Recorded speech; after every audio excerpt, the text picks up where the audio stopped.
पुण्यात्माओं, यदि भगवान की ही अब तुलना करना चाहते हो, पहचान करना चाहते हो, श्री कृष्ण जी को आपने ताम्रध्वज के जीवित कर देने मात्र से उनको भगवान मान लिया, तो कबीर भगवान के ये लक्षण उसके समांतर समझना। और देखो, अब जैसे कमाल था उसका जीवन शेष नहीं था और परमात्मा ने उसकी एक्सटेंशन आयु कर दी। अब उस दिन कमाल के हृदय में धक धक हुई और चरण पकड़ दिए ने बोले भगवान। परमात्मा ने कहा सेवु, तो कह रहा था ना मेरे जैसा कोई सेवक नहीं, तूने सेवक तो देखे नहीं थे बेटा। कमाल भी शतब्द हो गया, कहने लगा भगवान सचमुच मैं तो इनके चरणों की धूल भी नहीं था। तो बेटा एक से एक भक्त होते हैं, अभिमान नहीं करना चाहिए। उसकी फड़क निकाली। अब फिर क्या किया, परमात्मा ने कहा बेटा तेरा अब देखना ठाठ हो जाएंगे समन। कहते हैं सत ना छोड़े सूरमा, सत छोड़े पतदा, और सत के बांधे लक्ष्मी फिर मिलेगी यार। आपने अपनी तो क्रिया को छोड़ना नहीं चाहिए। जैसे वो मजाक करते थे, इसे तुम्हारे भगवान ने ये कर दे, लड़का जीवित किया और फिर सम्मन को इतना धन दे दिया परमात्मा ने, एक नंबर का सेठ का है उसी जीवन में। तो परमात्मा कहते हैं कल्पे कारण कौन है, मन में ज्यादा कल्पना मत कर, फलाना यूं कह रहा था तुम्हारे कुछ नहीं हो रहा। आन दे समय कल्पे कारण कौन है, कर सेवा नहीं काम, और मन इच्छा फल देऊंगा जब पड़े मेरे ते काम। फिर परमात्मा कहते हैं धीरे धीरे रे मना धीरे सब कुछ हो, और माली सींचे 100 गुणा समय आए फल हो।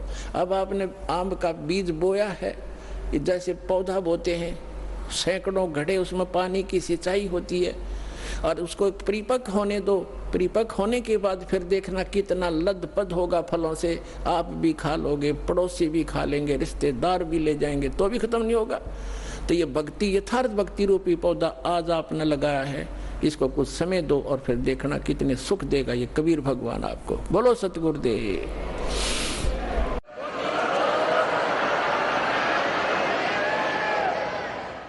तो पुण्यात्मा, इस सत भक्ति के करने से आपको यहाँ भी सहायता मिलेगी और उस स्थान पर चले जाओगे जहाँ कोई दुख नहीं।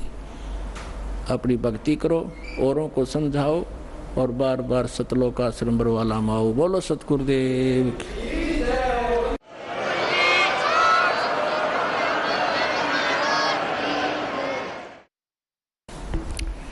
परम पिता परमात्मा पूर्ण ब्रह्म, सारी सृष्टि के रचनहार कबीर परमेश्वर जी की असीम रजा से आप सभी पुण्यात्माएं सत्संग सुन रहे हैं। मात पिता मिल जाएंगे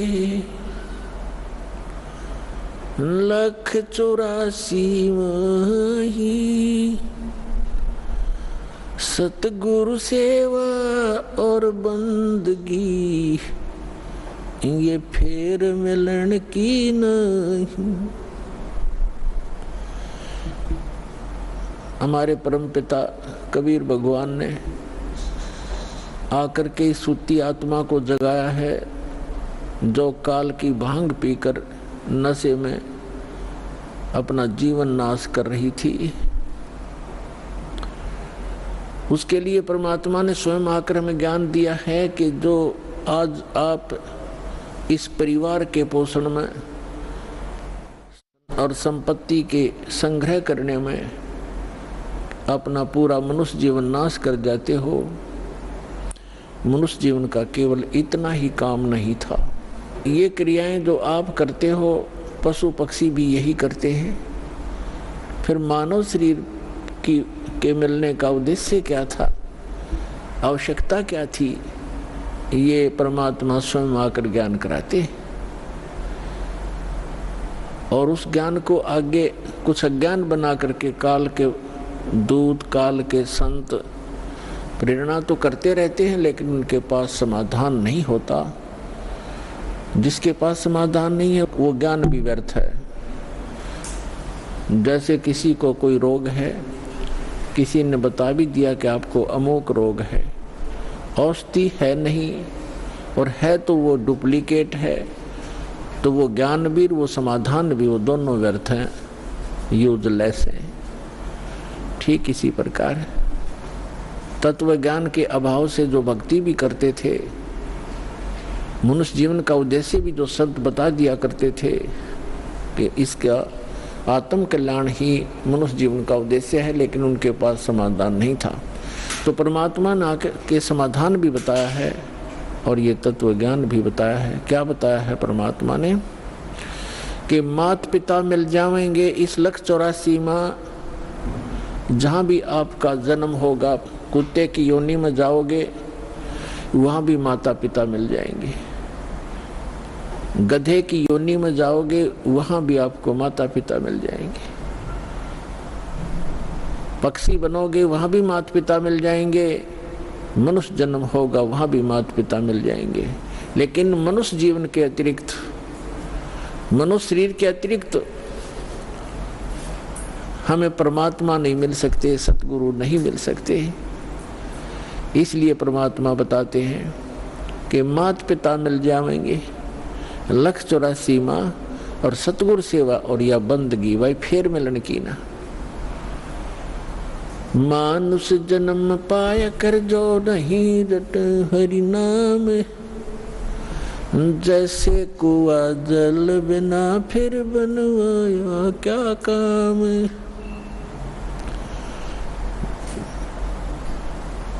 जिस कूप में, जिस कुएं के अंदर जल नहीं है, ऊपर से उसकी कितनी अच्छी चित्रकारी है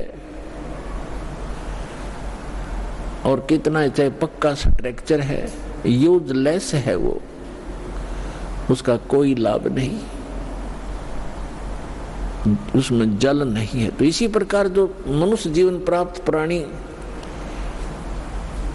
कितना ही उच्च पोस्ट प्राप्त है, कितना ही उसका सुंदर शरीर है, यदि उसमें भक्ति नहीं, सत्य भक्ति नहीं है, तो ऐसा है जैसे जल रहित कूप होता है। मानुष जन्म पाय कर जो नहीं रटे हरि नाम, जैसे कुआ जल बिना बनवाया क्या काम। मानुष जन्म दुर्लभ है ये मिले न बारंबार, जैसे तरवर से पत्ता टूट गिरे वो बोर न लगता डर। इसके लिए परमात्मा हमें याद दिलाते हैं आपके पास मानव शरीर भी है और आपको सतगुरु भी मिल गए। तो फिर क्या बताते हैं कि समझा है तो सिर धर पाओ, बहुर नहीं रे ऐसा दाव। फिर परमात्मा हमें याद दिलाते हैं कि राम नाम रटते रहो,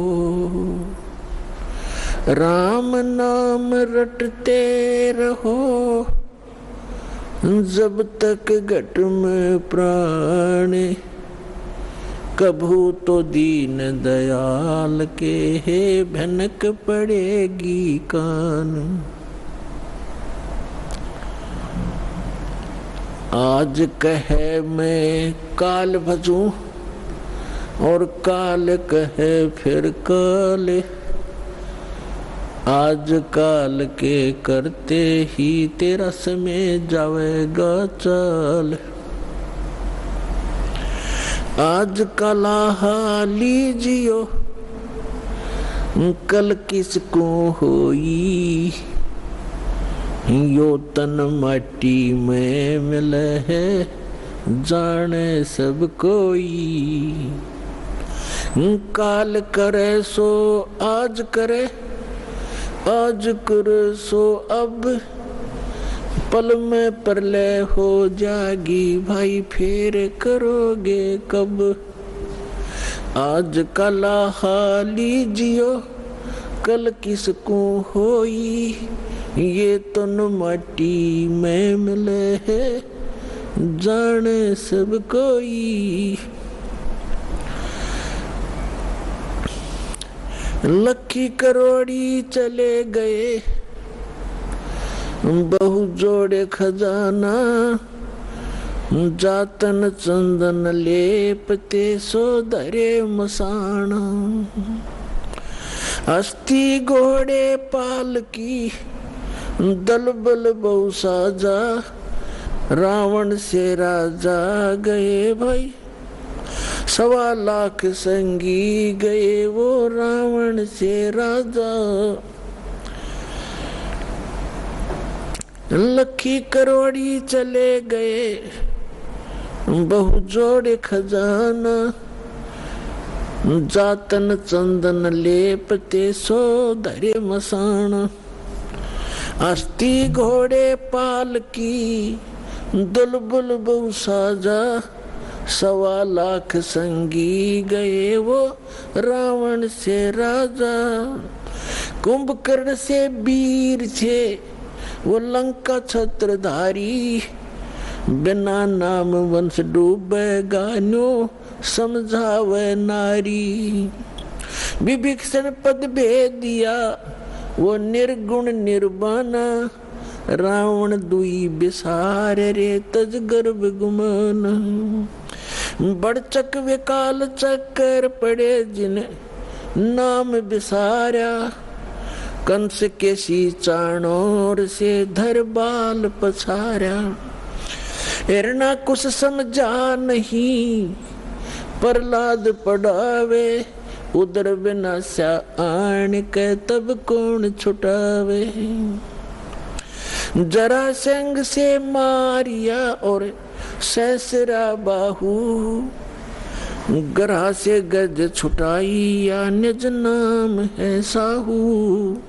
दुशासन पर ले गए वो 71 भाई, दुर्योधन की देह को तन गीद ना खाई। सूक्ष्म रूप धर कर किन्नी कबीर सहाय, कृष्ण को तो महिमा दीनी है सतबाए। सूक्ष्म रूप धर कर किन्नी कबीर सहाय, श्री कृष्ण को तो महिमा केवल दीनी है सतबाए। मोक्ष मुक्ति सतनाम से भजली जो सोई, अगम दीप सतलोक में तब बासा होई। 88 दीप में उत्पत्ति की खानी, दास गरीब सत भक्ति मिले तब सथिर होत प्राणी। पुण्यात्माओं, सौभाग्य आपका, धन्य आपके माता पिता जिनसे जन्म हुआ, क्योंकि अच्छी संतान अच्छे ही माता पिता को प्राप्त होती है। अच्छी संतान वही है जो भगवान से डरने वाले, परमात्मा की तरफ में भटकने वाले और बुराई से डरने वाले होते हैं, वही अच्छी संतान होती है। और वो अच्छे माता पिता से उनका जन्म हुआ करता है। तो ऐसे संस्कार आपको जो प्राप्त हैं, ये बहुत ही कम चांस है इस मानव जीवन में। आप बालक को, आपको ज्ञान नहीं, ये दास इस मार्ग का मास्टर बना दिया कबीर भगवान ने। इस दास को मालूम है आपकी कितनी कीमत है, आप कितने पुण्यकर्मी प्राणी हैं, क्योंकि लाल को अपनी कीमत का स्वयं ज्ञान नहीं होता, जोर ही कीमत लगाता है। अब क्या बताते हैं परमात्मा कि आज का लाहा लीजियो कल किसको होई, और ये तन माटी में मिले जाने सब कोई। सबको मालूम है मरेंगे, पर एक सबसे बड़ी भूल हमारा ये लगी है कि अभी नहीं मरेंगे। कब मरेंगे? अप्रोक्सीमेट है, अप्रोक्सीमेशन है कि जैसे कोई 20-30 वर्ष का बच्चा है, बेटा है या बेटी है, वो तो स्वाभाविक निश्चिंत है कि अभी तो 100 वर्ष के आसपास मरते हैं। 80-70 वर्ष तो बहुत हो जाते हैं। और जो 50-40 के हो गए वो भी अभी सोच रहे हैं अभी नहीं मरेंगे क्योंकि उम्र बहुत है। और जो 70 और 80 के बीच में पहुंच गए वो भी अब ये सोच रहे हैं अभी नहीं मरेंगे। और जो 90 के आसपास हैं वो भी यही सोच कर जी रहे हैं अभी हो सकता है और 10-5 वर्ष और हों। लेकिन हम उसमें भूल जाते हैं 10 वर्ष के बालक, 2 वर्ष के बच्चे, गर्भ के अंदर भी 1 वर्ष का, 6 महीने के, 20 वर्ष के, 30 वर्ष के, कोई किसी कारण से 50 और 40 वर्ष के, ये सब मृत्यु को प्राप्त हो रहे हैं। तो इसलिए परमात्मा याद दिलाते हैं कि आज का लाहाली जियो कल किसको होई। जो अपना धन इकट्ठा कर लोगे, भक्ति कर लोगे, दान धर्म कर लोगे, वो आपका होगा। बाकी ये रेस्टोरेंट है, आपने सब कुछ बना बनू कर यहीं छोड़ जाना, आप साथ नहीं ले जा सकते। तो क्या ले जाना है हमने? जैसे हम विदेश गए हैं, स्वदेश आना है, तो हम विदेश की करेंसी यहाँ ले भी आएंगे तो वो काम नहीं करेगी, उसको हमने चेंज कराना पड़ेगा। उस करेंसी को हमने अपने स्वदेश वाली करेंसी में चेंज कराना पड़ेगा, तब वो हमारा काम आओगी ना। तो कागज है, 1 नए पैसे का भी नहीं है।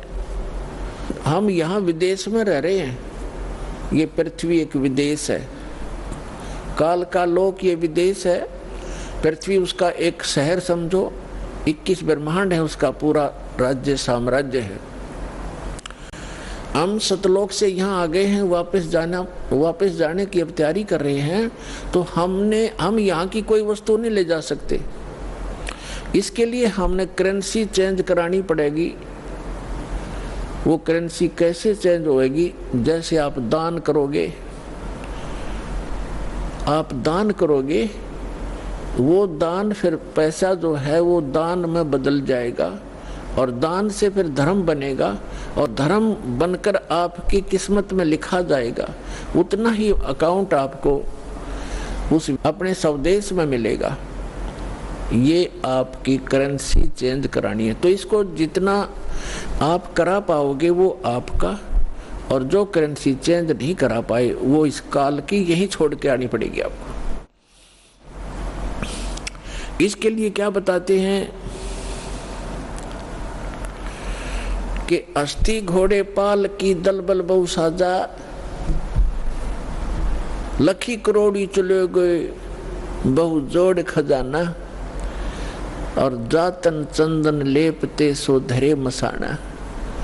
राजा लोग, सेठ लोग, साहूकार होते थे।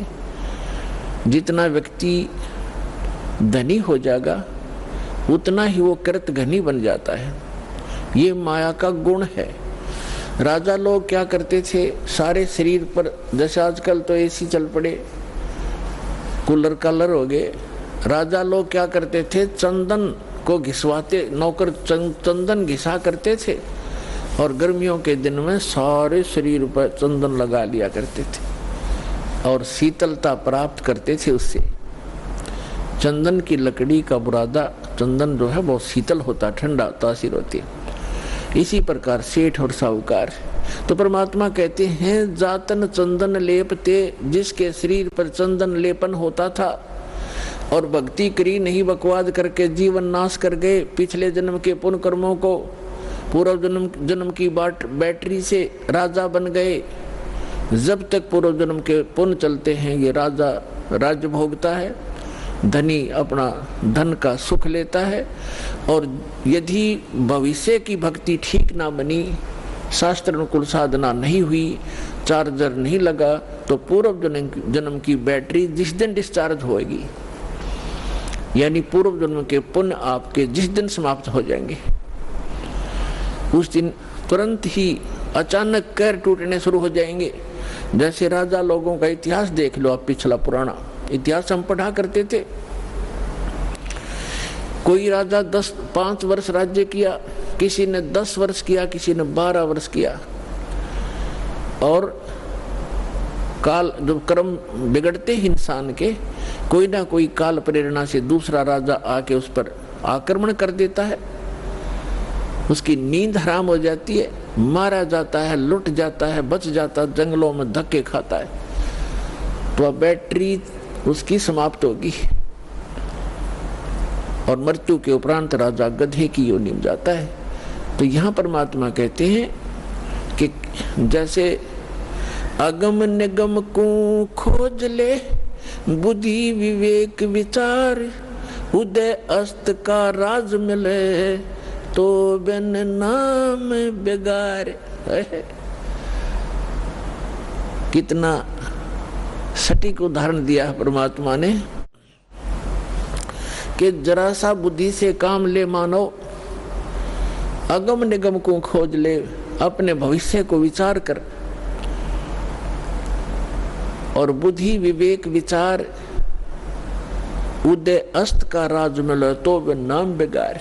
यदि पृथ्वी पति बन जावे, उदय यानी जहां से सूर्य उदय होता है और अस्त होता है, अर्थात पूरी पृथ्वी पर जिसका शासन हो उसको उदय अस्त का राजा कहते हैं।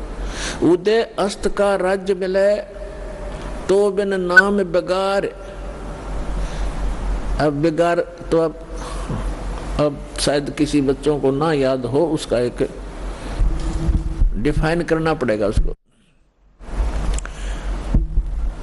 पहले सन 60 के बाद 66-67 में 68 के अंदर हरियाणा में प्रांत अलग हो गया था, इसमें इतना विकास नहीं था, सड़कें बन गई। फिर ये 3 व्हीलर चला करते थे पेट्रोल के, ये बड़े बड़े जिनको 3 पहियों वाले 3 व्हीलर के बड़े वाले, और वो गांव से शहर में जाया करते थे। हमारे गांव से 2 3 व्हीलर चला करते थे। एक दिन नहीं आया तो दूसरे ने पूछा कि कल क्या बात होगी, कुशल तो है, आए नहीं। तो उसने कहा कि कल मैं बेगार में फंस गया था। बेगार क्या होती थी? पहले पुलिस वालों के पास ये अपने सरकारी व्हीकल नहीं होते थे, जीप वगैरह। ये ऐसे ही किसी की जीप पकड़ लेते, एक दिन किसी का 3 व्हीलर पकड़ लेते, कोई 4 व्हीलर जबरदस्ती ले लेते, और उसको सारा दिन अपना जो भी उनके काम होते 10-5 गांवों में, कितना रेड मारनी होती, कितना शराब पकड़नी होती, कोई चोर पकड़ना होता या कोई वैसे क्रिमिनल आदमी पकड़ने होते, तो उनको ले जाते थे। वो पेट्रोल भी अपने पल्ले से डाला करता व्हीकल वाला, और सारा दिन उसका पहिया नहीं टेकने देते। आम व्यक्ति को तो ऐसे लगे जैसे बड़ी स्पीड से जा रहा है, कोई अच्छी कमाई कर रहा होगा वो 3 व्हीलर वाला, और वो फंस रहा था बेगार में। तो वो बता रहा था कि कल मैं 200 रुपये अपने घर से लगा कर आया हूँ, यानी आज उस समय के 200 रुपये आज के 20,000 भी मेरे ख्याल में कम होंगे। कहता 200 रुपये का पेट्रोल अपने पल्ले से लगाया, सारे सुबह ले गए मुझे पकड़कर 6 बजे, रात के 11-12 बजे छोड़ा मुझे। 200 रुपये का तेल लग गया और पल्ले से रोटी खानी थी। तो कल मैं बेगार में फंस गया। अब क्या था कि सारा दिन वो चलता तो खूब दिखाई दिया, पहिया टेका नहीं, बहुत स्पीड, इधर चल उधर चल। इनकम एक नए पैसे की नहीं थी, खर्चा सारा का सारा था। इसको कहते हैं बेगार। तो जो राजा लोग या सेठ या अन्य कोई भी व्यक्ति समझो, अब जब राजा को ही इसलिए लिया जाता है, बाकी अन्य नागरिक तो अपने औकात से परिचित हो जाते हैं। जब राजा भी जो भक्ति नहीं करता, वो भी बिगाड़ कर रहा है, तो आम व्यक्ति भी उससे अपनी तुलना कर सकता है कि जो भक्ति नहीं करता और केवल माया जोड़न में लाग रहा है, तो वो राजा पूर्व जन्म की जो पुण्य कर्मों की कमाई थी, उसके आधार से, उस पूंजी से उसके खूब ठाठ बाट दिखाई देते हैं, जय जयकार हो रही है, जहाँ जाते हैं माला डालने वाले और जयकार करने वाले हैं, बैंड बाजा बजाने वाले खूब हैं उसके आगे पीछे। और वो भोली आत्मा अपने पूर्व जन्म की वो बैटरी को, अपने पूर्व जन्म की कमाई को समाप्त कर रहा है, आगे चार्जर है नहीं, यानी भविष्य की भक्ति वो कर नहीं रहा। तो वो राजा बेगार कर रहा है, बेगार अपनी पूंजी को नाश कर रहा है और पल की चैन नहीं।